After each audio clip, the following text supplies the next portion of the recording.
Flight affairs जो एक किताब के ऊपर है, इसका कोई पॉलिटिकल अंडरकरेंट है? काठमांडू से हाईजैक क्यों हुआ, इस प्रकार के तमाम सवाल थे और मैंने आज तक हाँ। उनसे पूछा नहीं कि आपने क्यों आधे रास्ते में हाँ बोल दिया था। एक ऐसी कहानी करनी है जो हमारे इवेंट पर हो। एक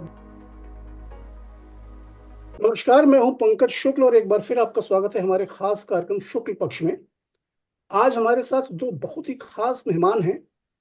एक तो नेटफ्लिक्स इंडिया की कंटेंट हेड, जो टीम लीडर हैं, जो जिनकी वजह से टीम लीड आप देख पाते हैं नेटफ्लिक्स से बहुत अच्छी अच्छी हिंदी की सामग्री और भारतीय भाषाओं की, मोनिका शेरगिल। और हमारे साथ है निर्माता निर्देशक अनुभव सिन्हा। अनुभव सिन्हा ने अपना शुरुआत जो है वो टीवी सीरीज से ही की थी। सी हॉक मुझे आज सुबह से बहुत याद आ रही थी। और वो लौट कर आए हैं web series IC-814 the Kandahar hijack लेकर। आप दोनों का बहुत बहुत स्वागत है इस कार्यक्रम में, मोनिका और अनुभव। Thank you. थैंक शुक्रिया। You so much Pankaj. तो मोनिका, आपसे ही शुरू करते हैं हम। आपसे पिछली बार काफी लंबी बातचीत हुई थी नेटफ्लिक्स के ऑफिस में। जी। और एक चीज जो मेरे मुझे याद रह गई इस पूरी बातचीत की, कि आप हिंदुस्तान की कहानियां पूरी दुनिया को दिखाना चाहती हैं हिंदुस्तानियत के रंग के साथ। इस कहानी को चुनने की वजह क्या थी? IC-814 द कंधार हाईजेक, जो हम बताना इसमें क्या दिखाना चाह रहे हैं? एक्चुअली हमारा ये एक शुरू से जब जब मैं आई थी नेटफ्लिक्स में, तो मैं बहुत सारे और पहले भी मतलब हम सब देखते हैं नेटफ्लिक्स पे वर्ल्ड ओवर किस तरह की कहानियां बनाई जाती हैं और किस तरीके से बनाई जाती हैं। तो मुझे ये हमेशा से ये फीलिंग था कि एक ऐसी कहानी करनी है जो हमारे इवेंट पर हो, एक बहुत ही इम्पोर्टेंट इवेंट जो इंडिया के लिए रहा हो, जिसके इंटरनेशनल एक इम्पैक्ट रिपरकशंस हुआ रहे हो, करेक्ट। रेपरकशंस हो। और फिल्मों में मैंने देखा है कि एक तरीके से बनाई जाती हैं वो कहानियां, एक एंटरटेनमेंट पर्सपेक्टिव से, पर वो जो जर्नलिज्म का एस्पेक्ट है, जो ट्रू इवेंट एक जो रिफ्लेक्शन है, वो कम होता है उसमें। तो हम चाहते थे कि हम नेटफ्लिक्स पर एक ऐसी वर्ल्ड क्लास सीरीज बनाएं जो इस इम्पोर्टेंट सब्जेक्ट पर हो, जो कभी किसी ने इस तरीके से बनाई नहीं है। तो हम एज नेटफ्लिक्स वो रिसोर्सेज देना चाहते थे, वो एक क्रिएटिव विजन को एक वो कहते हैं ना, एक उड़ान देना चाहते थे कि जो जिस तरीके के VFX देखने को नहीं मिलते, सिर्फ बड़ी बड़ी फिल्म्स में होते हैं। तो हम कैसे इस स्टोरी को, जो कि एक हाईजैक की स्टोरी जो 4 देशों में जो प्लेन गया है फिर कांधार में, कैसे हम इसको दिखा सकते हैं, तो ये हम करना चाहते थे। और अनुभव ने if I can just do a पन ऑन हिज, बहुत ही अनुभवी हैं ऐसी कहानियां बनाने में, in terms of gritty journalistic films and really being not just a journalistic filmmaker but a very entertaining filmmaker, जो इन दोनों वर्ल्ड्स को संभाल कर और अपनी कहानी कह सकते हैं ऑडियंस जी के लिए। जी। तो ये हमारा एक शुरू से विजन था कि ये कहानी बहुत इंपॉर्टेंट है और इसको सही तरीके से और वर्ल्ड क्लास तरीके से दिखाना है सबको। जी जी, thank you Monika, thank you.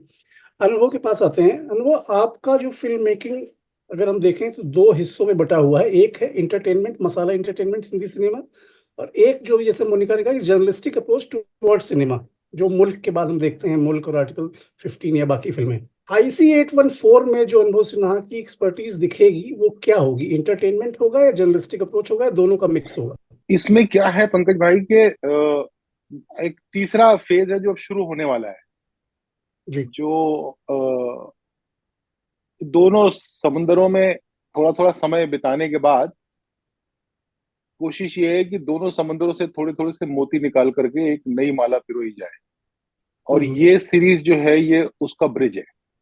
ये हम्म आपको साफ साफ नजर आएगा कि मतलब जब कभी अब से 20-25 साल बाद मैं रहा तो मुड़ के देखूंगा या आप लोग देखिएगा, तो आपको पता चलेगा कि ये वो ब्रिज था जिसके रास्ते में तीसरे समंदर में पहुंचा। तो ये एज ए फिल्म मेकर आपका एक प्रोग्रेशन है टुवर्ड्स एक नया एक्सपेरिमेंट की तरफ, एक नई बात कहने की तरफ। एक्सपेरिमेंट नहीं बोलूंगा उसको, लेकिन यह है हम्म कि अब आप देखें तो म्यूजिकल रोमांस फिल्म से शुरू करके एक्शन में गया, वहां से सुपर हीरो में गया, तो वो एकदम प्योरली एंटरटेनमेंट। उस वक्त जो ओनली फोकस होता था लिखते समय या बनाते समय, वो एंटरटेनमेंट होता था। हम्म और उसके बाद का जो दूसरा दौर है उसमें प्राइम फोकस होता था सोशो पॉलिटिकल थॉट जो मेरे दिल में था। पर अगर इन दोनों को ठीक से मिला दिया जाए तो कुछ इंटरेस्टिंग हो सकता है, जो कि मुझे ऐसा लगता है कि इसमें हुआ। जो मोनिका तो कह रही थी अभी कि एक एक एक journalistic approach to it and a hmm, very hmm, entertaining thrilling story telling. एक फिल्म मेकर जब फिल्म बनाता है कोई या जी सीरीज बनाता है, वो अपनी एक दुनिया क्रिएट करता है। कहते हैं ना, जी। डायरेक्टर जो है वो भगवान होता है, एक दूसरा भगवान होता है जो एक दुनिया रच सकता है। यहाँ पर आपको एक कहानी पहले से तैयार मिली, कैप्टन देवीशरण की कहानी लिखी हुई है, किताब है फ्लाइट इंटरफियर्स। वो जब आपको मिली, उसको जो आपने पढ़ा होगा, तो पहला हम्म। रिएक्शन क्या था आपका कि how to approach this story? तो थोड़ी सी और इसका क्रोनोलॉजी समझिए इसकी, हम्म। कि जब मेरे पास ये सीरीज आई तो ये लिखी जा चुकी थी। ओ। इसके पे 3 साल हम्म, त्रिशांत ने, सरिता ने और मोनिका की टीम ने काम किया हुआ था। हम्म, और वो जो राइटिंग थी वो पूर्णतया कैप्टन देवीशरण की किताब पर बेस्ड थी। तो जब मैं पढ़ने बैठा उसको, तो मैं एज अ व्यूअर, एक दर्शक की तरह, मुझे इतना कौतूहल हो रहा था कि नीचे क्या चल रहा है, कहाँ क्या चल रहा है, काठमांडू क्या चल हम्म, रहा है, कांधार क्यों जा हम्म, रहे हैं, हम्म, काठमांडू से हम्म, सीधा कांधार क्यों जा रहे हैं, काबुल क्यों नहीं जा रहे, काठमांडू से हाईजैक क्यों हुआ। इस प्रकार के तमाम सवाल थे जो मुझे परेशान कर रहे थे। और जब आप हम्म। दूर से देखेंगे तो ये 8 दिन की कहानी है। करेक्ट। कि जब अपने 200 लोगों की जान खतरे में हो तो 8 दिन आलस में तो नहीं लगेंगे। जी जी। तो उसके अंदर बहुत सारी सतहें रही होंगी जो मुझे परेशान करी थी, और जाहिर है वो कैप्टन की किताब में नहीं थी, क्योंकि वो तो प्लेन की कहानी लिख रहे थे। तो वो हम्म। पढ़ने के बाद मैं मोनिका से मिला और मैंने कहा, मोनिका मुझे बहुत ज्यादा इंटरेस्ट है कि प्लेन के बाहर क्या हो रहा है और मैं उस पर काम करना चाहूंगा। तो मोनिका ने कहा, आप करिए, आपको जो तुम्हें जैसे अच्छा लगता है वैसे करो। हम्म, उसके बाद एक नया सिलसिला शुरू हुआ और फिर हम बहुत सारी गुफाओं में गए। और ओह। हाँ, तो इसलिए ये कहानी ज्यादातर क्या हुआ कि नहीं है, क्यों हाँ। और कैसे हुआ की कहानी है। और ये वेरी आपको गुड। जान के हैरत होगी कि ये 8 दिन का थ्रिलर था।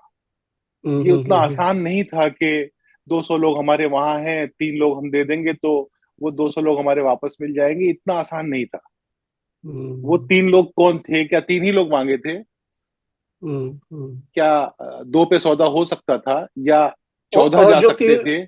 और जो 3 लोग चले गए, उन्होंने क्या क्या बाद में किया हिंदुस्तान की वो फिर धरती भी पर एक, आकर? वो इतिहास का हिस्सा है, वो इस कहानी का हाँ, हिस्सा नहीं है। हालांकि हाँ वो जानना जरूरी है, हाँ। लेकिन वो इतिहास का हिस्सा है। वो हमारी कहानी के स्कोप में नहीं आता है। हमारी कहानी खत्म होती है जहां हमारे पैसेंजर सारे छूट जाते हैं। तो ओके। जब इसके अंदर जब घुसे ना, तो फिर बहुत सारा कुछ ऐसा निकला जो मुझे लगता था कि मुझे मालूम है और मुझे नहीं मालूम था। और और मेरे मोनिका, ख्याल से आप जो इसमें ऑडियंस के लिए मोनिका कुछ सबसे कहना चाह रही इम्पोर्टेंट हैं? मजेदार चीज है वो यही है। हाँ, अगर मैं इसमें एक चीज ऐड करूं जो अनुभव, इनफैक्ट द रीजन कि हम अ, अनुभव के पास गए, क्योंकि पहले भी मैंने उनसे बात की थी शुरुआत हम्म, में, जब हमने बुक के राइट्स लिए थे और हमने शुरुआत की थी। तो हम बहुत ही कीन थे कि अनुभव इस सीरीज को बनाएं, क्योंकि वही मैं जानना चाह रहा था, रीजन क्या है हाँ, अनुभव का सिलेक्शन का? क्योंकि his brand of cinema, the way he understands this whole space. तो मैं बहुत कीन थी और हम अनुभव के साथ कुछ करना चाहते थे। हमने बहुत टॉपिक्स डिस्कस किए। आई वॉज वेरी कीन कि वो सीरीज वर्ल्ड में आए, क्योंकि उनकी जो एक टेलिंग है वो हम्म, बहुत इम्पैक्टफुल है सीरीज वर्ल्ड में भी। एक बात जो हम्म, मैंने किसी को बताई नहीं है, बता देता हूँ। ऐसा शायद पहली बार हुआ था कि एक ओटीटी हेड ने ओटीटी ज्वाइन किया और एक मैसेज भेजा कि हाय अनुभव, मेरा नाम मोनिका शेरगिल है और मैं अभी ऐसा नेटफ्लिक्स में छोटा मोटा कुछ कर रही हूँ, तो मैं तुम्हारे साथ मिलना चाहती हूँ। और मैं, ऐसा होता नहीं है। होता यह है कि हाँ, आमतौर पे फिल्मकार आवेदन लेके जाता है। हाँ। तो ये मैं इसके लिए इनका बहुत सम्मान करता हूँ, बहुत ऋणी हूँ इनका इसके No, that's very sweet of you to say, अनुभव। पर जेन्युइनली मैं बहुत लिए। चाहती थी कि हम अनुभव के साथ एक बहुत ही डिफाइनिंग स्टोरी करें। और तो मैंने उनको बहुत कन्विंस करने की कोशिश की जब हमने इसकी शुरुआत की, because I felt that he could bring a perspective जो कि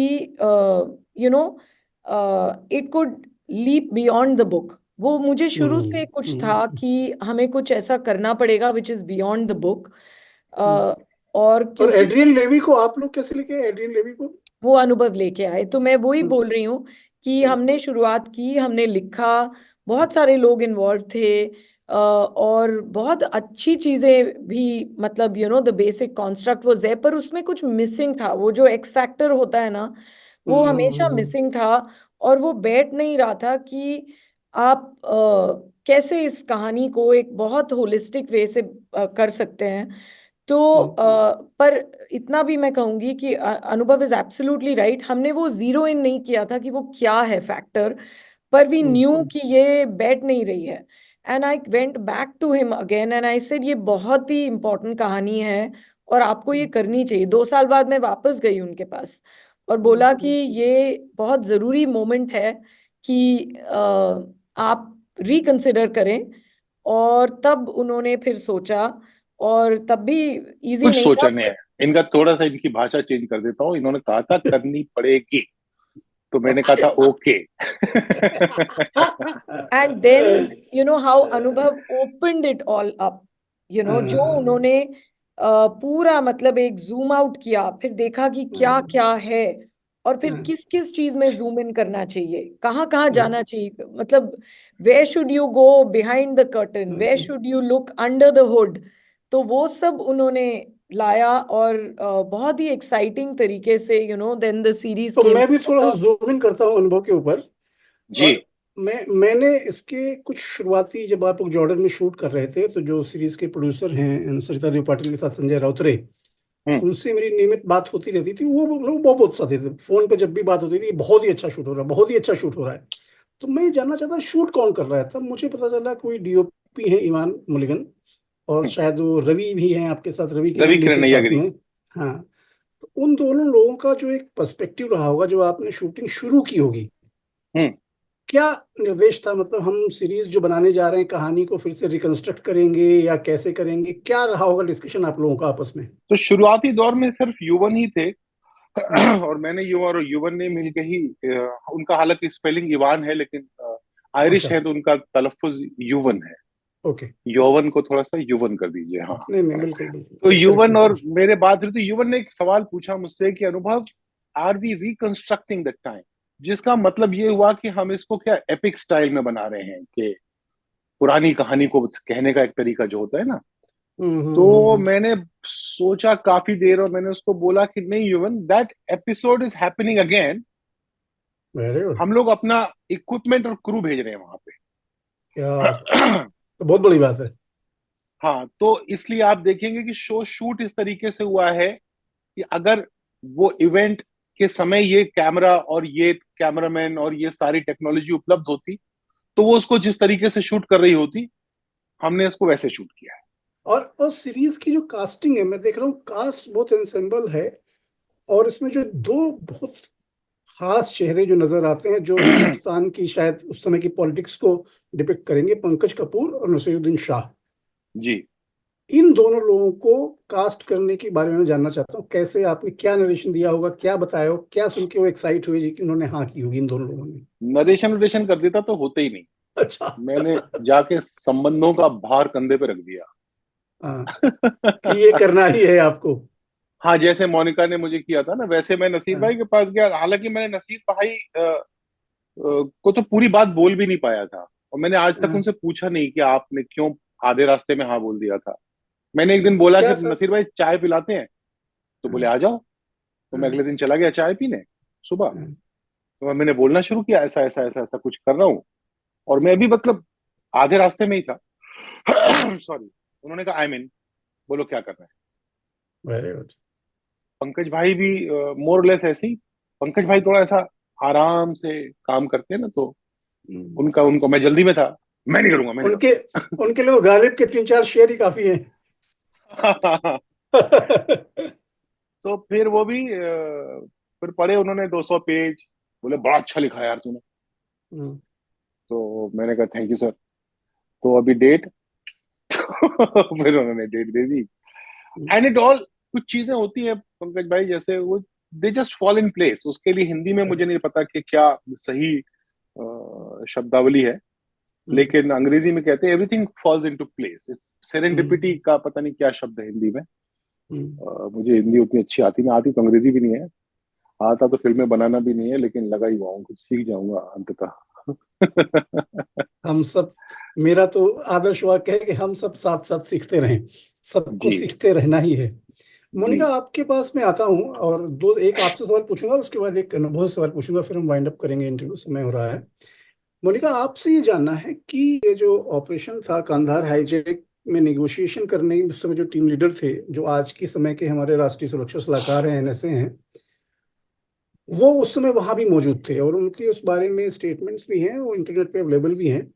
मेरा सिर्फ ये सवाल था कि ये हमने जो बनाई है series IC-814 Kandahar hijack flight to fears, जो एक किताब के ऊपर है, इसका कोई पॉलिटिकल अंडरकरेंट है या किसी एक व्यक्ति विशेष को हाईलाइट करने की कोशिश है? नहीं, इसका बिल्कुल कोई पॉलिटिकल अंडरकरंट नहीं है। इनफैक्ट इसका बिल्कुल ह्यूमन अंडरकरंट है, क्योंकि वो सबसे ज्यादा इम्पोर्टेंट लेंस है जो as film maker, as platform, as the entire team on IC-814 जो हमने यूज किया है। क्योंकि ये बहुत ही एक रिलेटेबल चीज है। हम लोग सब फ्लाइट लेते हैं, जाते हैं, या किसी भी सिचुएशन में जहाँ पे you are in a crisis like this, आपकी गवर्नमेंट, जो लोग आपको बचा सकते हैं, वो क्या पर्सपेक्टिव होता है, आपका खुद का क्या एक्सपीरियंस होता है, कौन लोग उनकी क्या इन्वॉल्व होते हैं, सबकी क्या एक डिसीजन मेकिंग होती है, और क्या क्या उसकी जो कॉम्प्लेक्सिटीज हैं। तो ये बहुत ही एक ह्यूमन स्टोरी है, I would say, on a hijack from every perspective. This is not a political story at all, it's a human story. I don't know Anubhav, if you want to add something to it. Please do. भाई, नहीं तो जो मोनिका कह रही है उससे 99% मुंतफिक हूँ कि ये कहानी हालांकि घनघोर राजनीतिक घटना थी। भाई एक हाईजैक हुआ है, लोगों को छुड़ाना है, लोगों को हम मार देंगे, इस एक देश से प्लेन उड़ा के दूसरे, तो ये राजनीतिक घटना थी। पर इसको हमने मुझे जो सबसे ज्यादा मजा आया उसमें जो ह्यूमन लोग थे ना, जो फंसे हुए थे वो भी, और जो छुड़ाने का प्रयास कर रहे थे वो भी, मैंने उनको एज ह्यूमन बीइंग्स देखा। और मेरे लिए ये इसमें बहुत राजनीति थी नहीं। तो नहीं, मैं मोनिका से और आप जानते हैं कि अगर मेरे लिए पॉलिटिकल होता फिर तो वो अंडर करंट नहीं होता, फिर वो ओवर करंट होता। और करेक्ट। वो आपको फिर ट्रेलर तो में खुल के कह आपको, दे। हाँ फिर आपको ट्रेलर में दिखता। Correct correct. तो आखिरी सवाल एक आपसे ये पूछ लेते हैं हम लोग, एज ए फिल्म मेकर आपको क्या लगता है आपका कितना विकास हुआ है, और as a human being cinema ने आपको कितना बदला है? जो कहानियां आपने कही हैं अब तक पर्दे पर, उनसे आपकी अपनी शख्सियत में कितना बदलाव आया है? या विकास तो बहुत हुआ है मेरे अंदर, लेकिन मैं जहां जाना चाहता हूँ उसके अभी आधे रास्ते पे भी नहीं पहुंचा हूं, पर विकास तो हुआ है।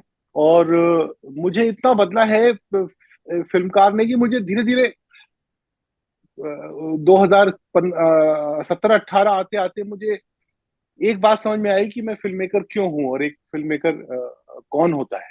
काफी लंबा समय लगा, और फिर मुझे अपने चारों तरफ सुनाई और दिखाई देना ज्यादा शुरू हो गया। वो हम्म। वही समाज, वही दुनिया आपके चारों तरफ घट रही होती है, पर ये आप पर निर्भर करता है कि आप कितना दूर तक सुनते और देखते हैं। और आप जितने ज्यादा दूर तक देखने सुनने लगते हैं उतने ज्यादा सजग फिल्म मेकर, कहानीकार, स्टोरी टेलर हो जाते हैं।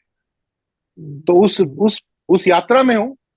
कहाँ पहुंचूंगा वो नहीं पता, कहाँ पहुंचा हूँ वो भी मुझे ठीक से नहीं पता, वो देखने वाले बताएंगे। Thank you so much, thank you Monika, thank you Anupam से बात करने के लिए, और बहुत बहुत शुभकामनाएं आपको थैंक आपकी यू। सीरीज के लिए। अगर आप ये वीडियो YouTube पर देख रहे हैं तो हमारे चैनल को सब्सक्राइब करें और बेल आइकन को दबाना ना भूलें। अगर आप Facebook पर ये वीडियो देख रहे हैं तो हमारे पेज को लाइक करें।